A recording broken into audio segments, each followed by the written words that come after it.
उठो जागो और कितने दिन सोओगे। विवेकानंद।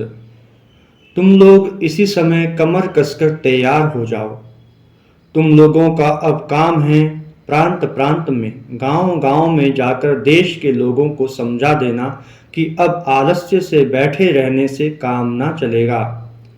शिक्षा विहीन धर्म विहीन वर्तमान अवनति की बात उन्हें समझाकर कहो, भाई सब उठो जागो और कितने दिन सोओगे। और शास्त्र के महान सत्यों को सरल करके उन्हें जाकर समझा दो। सरल भाषा में उन्हें व्यापार वाणिज्य कृषि आदि गृहस्थ जीवन के अत्यावश्यक विषयों का उपदेश दो, नहीं तो तुम्हारे पढ़ने लिखने को धिक्कार है। भारत में धर्म बहुत दिनों से गतिहीन बना हुआ है। हम चाहते हैं कि उसमें गति उत्पन्न हो। मैं चाहता हूं कि प्रत्येक मनुष्य के जीवन में धर्म प्रतिष्ठित हो। मैं चाहता हूं कि प्राचीन काल की तरह राजमहल से लेकर दरिद्र के झोपड़े तक सर्वत्र समान भाव से धर्म का प्रवेश हो।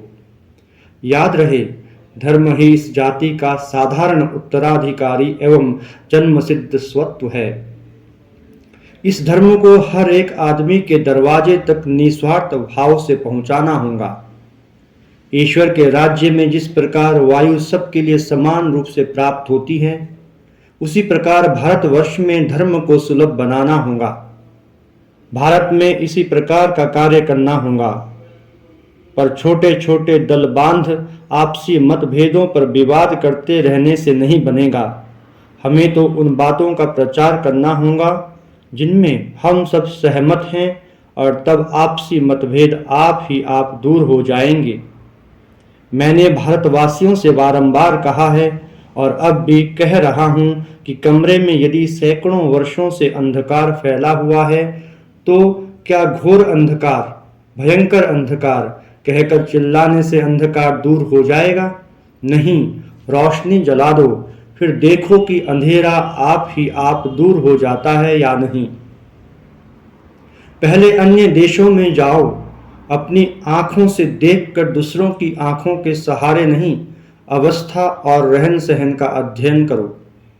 फिर अपने शास्त्रों और पुराने साहित्यों को पढ़ो और समस्त भारत की यात्रा करो तथा विभिन्न प्रदेशों में रहने वाले अधिवासियों के चाल चलन आचार विचार का विस्तीर्ण दृष्टि और उन्नत मस्तिष्क से बेवकूफों की तरह नहीं विचार करो। तब समझोगे कि जाति अभी भी जीवित है, धुक धुकी चल रही है, केवल बेहोश हो गई है। और देखोगे कि इस देश का प्राण धर्म है, भाषा धर्म है और भाव धर्म है। तुम्हारी राजनीति, समाज नीति, रास्ते की सफाई, प्लेग निवारण, दुर्भिक्ष पीड़ितों को अन्नदान आदि चिरकाल से इस देश में जैसे हुआ है वैसा ही होगा।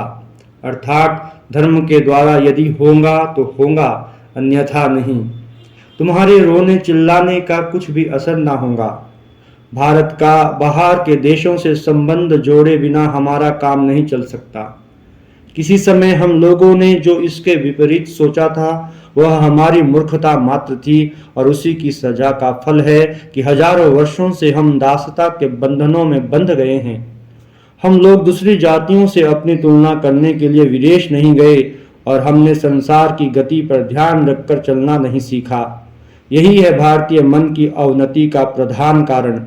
हमें यथेष्ट सजा मिल चुकी है, अब हमें ऐसा नहीं करना चाहिए।